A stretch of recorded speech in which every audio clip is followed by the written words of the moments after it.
Les 3 outils indispensables pour l'organisation de ton mariage, c'est ce que nous allons voir dans cette vidéo.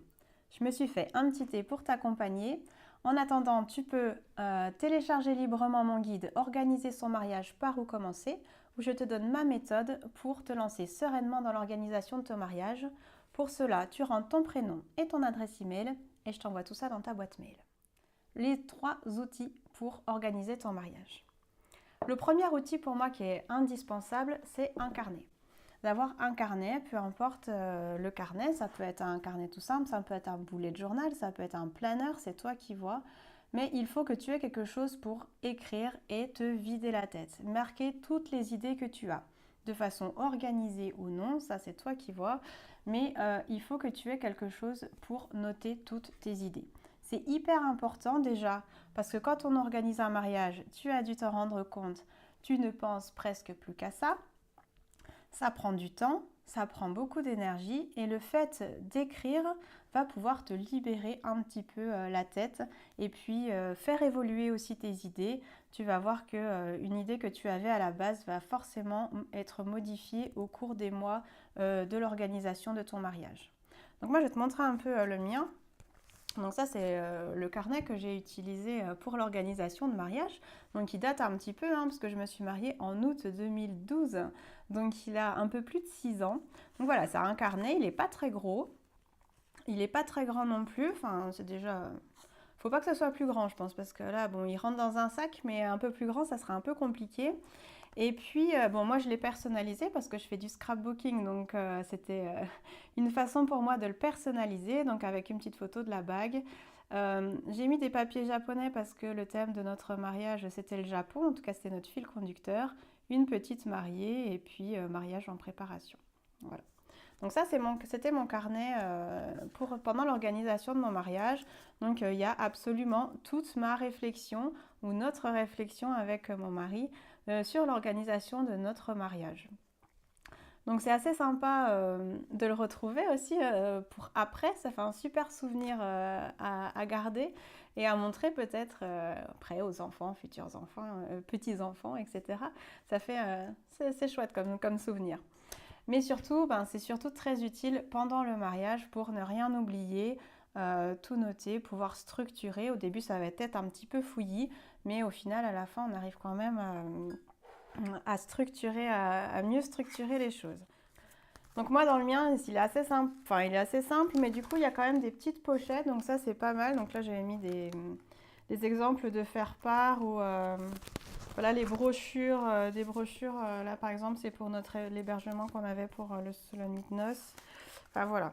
Donc ça après, le carnet c'est vraiment très très personnel, c'est toi qui vois ce que tu prends comme carnet. Mais il faut que tu en aies toujours un sur toi. Tu vas voir que c'est vraiment très très utile pour noter tes idées, les structurer et puis les faire évoluer également.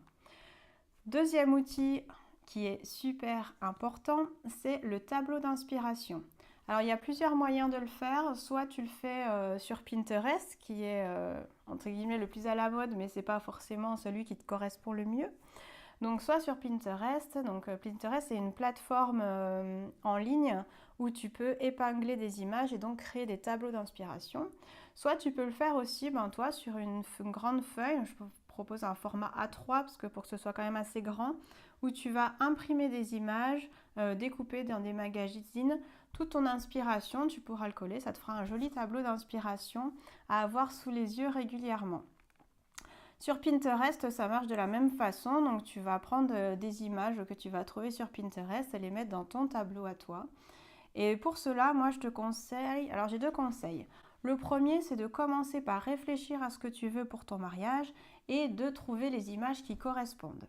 Et pas l'inverse, c'est-à-dire de ne pas aller sur Pinterest en se disant « Bon, je vais organiser mon mariage, qu'est-ce que je vais bien pouvoir faire? Je vais aller chercher de l'inspiration, puis on verra bien ce que je trouve. » Là, c'est le meilleur moyen déjà pour te retrouver avec des tonnes d'images et au final, tu ne sauras pas quoi en faire parce que ça sera trop divers et puis ça ne te correspondra pas forcément.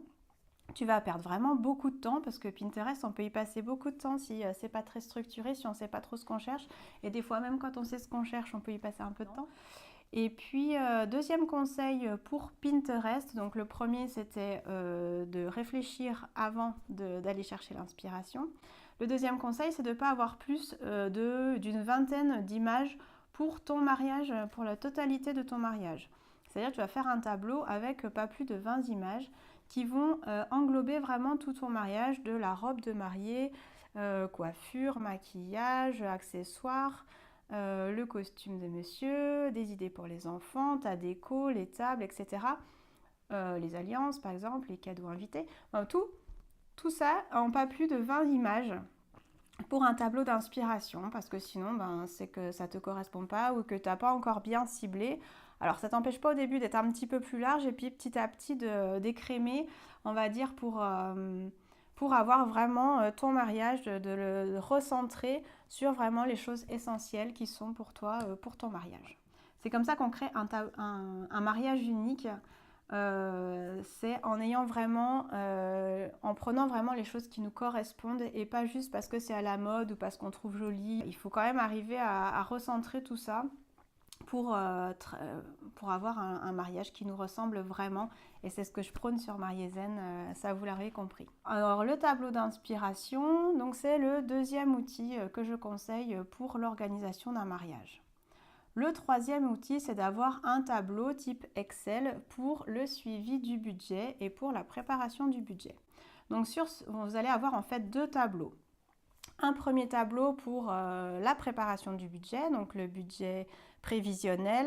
Donc vous aurez d'un côté le budget prévisionnel avec une colonne à côté sur le budget réel, et puis un deuxième tableau pour le suivi avec le nom des prestataires, leurs coordonnées, et puis donc le montant global de la prestation. Si vous avez versé un acompte, vous le notez, et puis ensuite les échéances pour les paiements suivants jusqu'au jour du mariage. Dans un premier temps, donc vous allez faire le premier tableau, et pour ça, il faut avoir fixé votre budget. Donc comment on fait ça? Déjà, vous n'avez peut-être pas forcément d'idée de combien vous allez mettre dans votre mariage. Donc l'idée, c'est pas d'avoir un budget bien défini. Je sais pas, on va pas mettre 3662 €. Mais par contre, d'avoir un palier à ne pas dépasser, un plafond à ne pas dépasser. C'est-à-dire que vous allez vous dire, pour mon mariage, je ne veux pas dépasser 10 000 €, ou je ne veux pas dépasser 20 000 €, ou je ne veux pas dépasser 50 000 ou 3 000, peu importe, mais ça c'est personnel, c'est à vous de voir. Mais voilà, il faut avoir déjà un palier à ne pas dépasser. Pourquoi? Parce que quand on parle de mariage, le budget peut très très vite augmenter. Et comme pour l'inspiration, je vous parlais de l'inspiration tout à l'heure, on ne va pas d'abord chercher des prestataires ou d'un lieu ou quoi que ce soit, une robe ou quoi que ce soit, avant d'avoir fait le budget pour se dire, bon bah du coup mon mariage il va coûter tant. On va faire le budget et trouver ensuite les éléments qui vont venir en adéquation avec ce budget. C'est-à-dire qu'on va trouver un lieu qui peut rentrer dans notre budget, une robe qui peut rentrer dans notre budget. Et pas l'inverse, sinon c'est votre banquier qui va vous appeler. Déjà, commencer par le budget, en fait, c'est presque la première chose à faire après avoir dit oui. Donc, c'est pas très glamour, mais voilà, c'est quand même super utile. Et puis, ça vous évite des problèmes par la suite, des frustrations et tout ce qui peut s'en suivre.